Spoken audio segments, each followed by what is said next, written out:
Hey, could you be a bit more diligent with the housework? When I got home from work, I was met by my disgruntled husband. I'm sorry, I've just been so busy lately. I promise it'll calm down soon. Just bear with me. I've been working overtime continuously these past days, so I've barely had time to do house chores when I get home. I manage to do the laundry almost every day, but since it's not appropriate to vacuum late at night, I only quickly vacuum the living room on weekday mornings.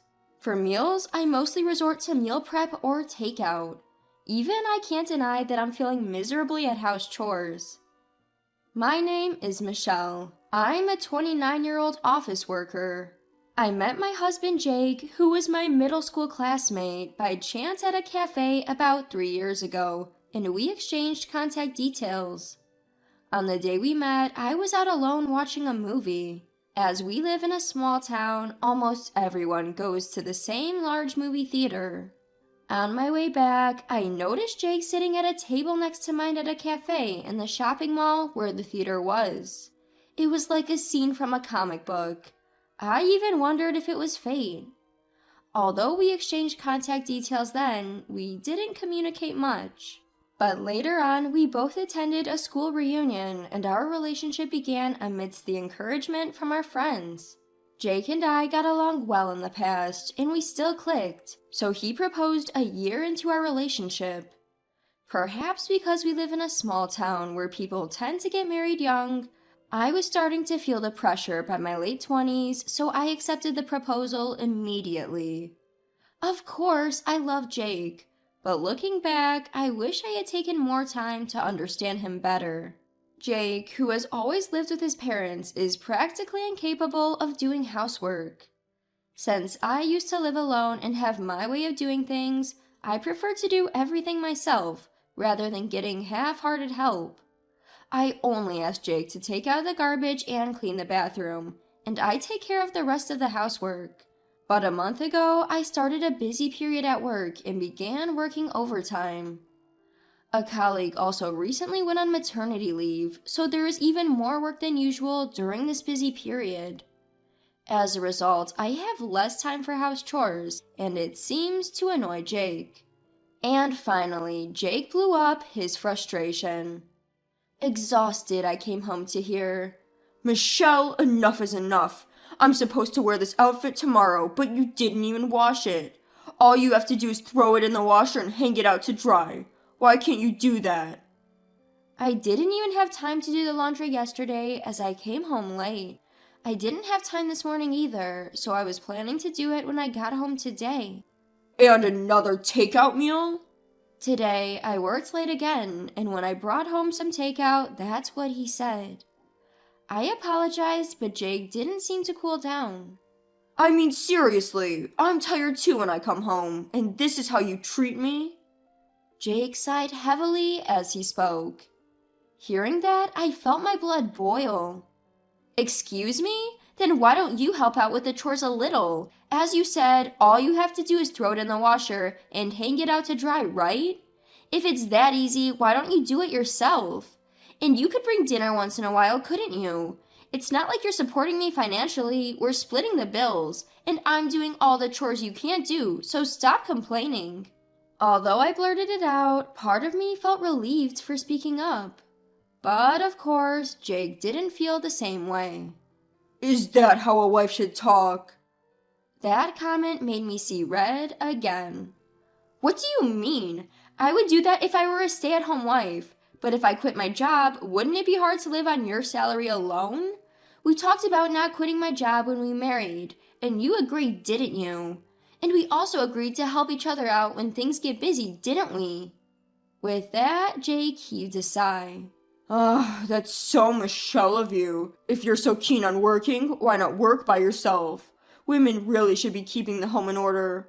Unlike you, Michelle, my girlfriend helps with the household chores, keeps the house spotless whenever I visit, and even made a homemade cake last time.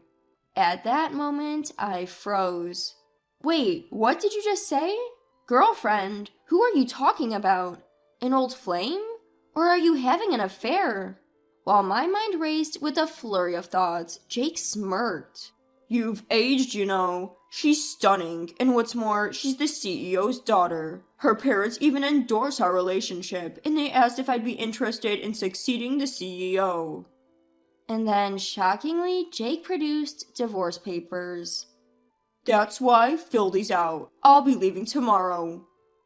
Caught off guard, my mind was stuck in disbelief. Hold on a minute. Jake, are you saying you're having an affair? And you're divorcing me to marry your mistress? Jake laughed mockingly. That's right. I'll even pay whatever you want. I'm the future CEO after all. You think I'll just accept this and sign the papers? I retorted, but Jake remained unfazed.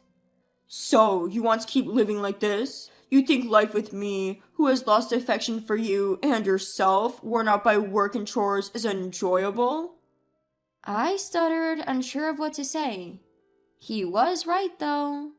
Our loveless relationship was only causing stress. I thought about it long and hard, but I grew wary of thinking any more. I responded impassively, fine, but I'll file for divorce once I've sorted things out, like asset division and alimony. I'm too busy with work right now, so you'll have to wait. Jake, looking exasperated, replied, Yeah, always putting work first. I'll leave the papers here. Let me know when you file them. He then left the living room for the bedroom. Some time passed, work settled down, and I found a lawyer through a friend's recommendation. The lawyer, who specialized in divorce, listened to my story, and we decided to demand more alimony than average. I had anticipated Jake to negotiate the price, but surprisingly, he agreed to the amount. Is it really true that he's being considered for the next CEO? I felt a pang of regret, but decided to let it go. If I'm getting a decent amount, I might as well go on a vacation alone and refresh myself. Half a month since Jake left the apartment, just as work was settling down and the alimony negotiations ended, the empty apartment started to feel lonely. I should move, I decided. There's no point in staying here. It's too big for one and feels hollow. Luckily, I can take time off work now, so I should move while I have the chance. I headed to a real estate agent and signed a lease for an apartment closer to my office. I moved a week later. I had to inform Jake about the move as the apartment was under his name. Immediately after, he called. Do you really think moving out of our memories-filled apartment is the right choice? Isn't it lonely living alone in a strange place? I'm sure you haven't forgotten me, so you might as well dwell in the past. Jake and his arrogance looked down on me and spoke with such condescension. Yes, dealing with these sudden events was tough, but as the days turned into weeks, I found myself getting angrier. I realized I had no affection left for Jake. No matter how much I told him that I've moved on, Jake only responded with conceited remarks like, Stop hiding it, or don't play tough. I was so annoyed by the conversation that I firmly said, Could you just pay the alimony soon? Once you do, I can file the divorce papers. Yeah, got it. I'll pay within this week, so prepare the divorce papers. My girlfriend's parents say we should live together only after we're officially married, so I'm living in a hotel now. Quit my job too, currently in a recharging phase, I suppose. Apparently, Jake had quit his job since moving out to prepare for his career change. And then he said he wants to submit the marriage license, have a grand wedding, and start their newlywed life in the mansion owned by his mistress's father. He's in a hurry to submit the marriage license. He also said that the meeting between the two families has already happened, but something about his story feels off. Jake's parents are dependable people, and it's odd to think they would go along with the meeting for a second marriage even before the divorce is finalized. I asked Jake, but his answer was vague, so the truth remains unknown. Well, maybe Jake's parents also hope for his remarriage with the president's daughter more than I do. I thought I had built a reasonably good relationship with my in-laws, so this was somewhat saddening. But it doesn't matter anymore. I told him I'll contact you once I submit the divorce papers and hung up the phone. A few days later, having received the alimony, I submitted the divorce papers. This officially ends my tie with Jake. When I contacted him, he responded with a flustered, "Understood." Judging from the way he spoke last time, he will probably remarry soon. The next day, for a change of pace, I went shopping at a mall. Unexpectedly, I bumped into Jake. As I was walking around the mall, someone called out to me from the front. "Michelle, have you aged again? You're really looking like an old hag now." When I looked up at hearing these words, it was Jake. This shopping mall is the largest one around here. It's where Jake and I once reunited, where the movie theater is located. I cursed my bad timing. Jake laughed in a mocking way, said, "Today I got remarried to Olivia, the president's daughter. Unlike you, she's beautiful and the best wife." As soon as he said this, a woman carrying shopping bags approached Jake. So this is the famous president's daughter. She's certainly beautiful, but as I looked at her, thinking her name sounded familiar, our eyes met. She also seemed a bit surprised. Could it be? While I was watching her, Jake, oblivious, continued talking. "Olivia's family owns the company that you know." Ignoring Olivia's murmuring, "Let's go," Jake informed me about Olivia's family. "I'm going to be the next president of the company. Can you believe it?" The moment Jake said this, I couldn't help but burst into laughter. Jake, with a blank look on his face, and Olivia avoiding my gaze. "So, you've remarried already. Good for you. You got a beautiful wife. She doesn't look like she's the same age as me at all." When I said this, Jake looked puzzled. Of course he would. I had mentioned the age of his new wife without him telling me. I continued laughing. "Ah, my condolences." And then I turned my back to Jake and started walking. However, Jake, ignoring Olivia's attempts to stop him, chased after me.